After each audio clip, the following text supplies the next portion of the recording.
శ్రీ దుర్గాయ నమః. నేను మీ ముందు 2 శ్లోకాలతో వచ్చానండి.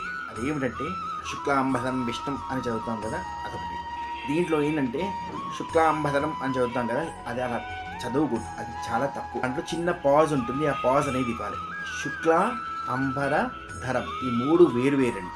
శుక్ల అంటే తెల్లవి, అంబరం అంటే ఆకాశం, ధరం అంటే ధరించువాడు. సో శుక్ల అంబరధరం. ఓకే.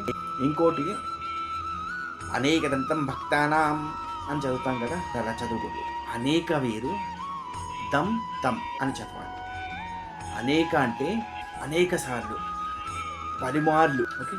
దమ్ అంటే ప్రసాదించు, తమ్ అంటే అతని, అనేక వరాలు ఇచ్చేవాడు, అనేక వరాలు ప్రసాదించేవాడు తన భక్తునికి అనేది దాని అర్థం. ఇలా చదవాలండి. ఈ శ్లోకాలు ఇలా చదవాలనేసి తెలియని విషయం మనం నేర్చుకొని మన పిల్లలకి నేర్పిద్దాము. మన సనాతన ధర్మ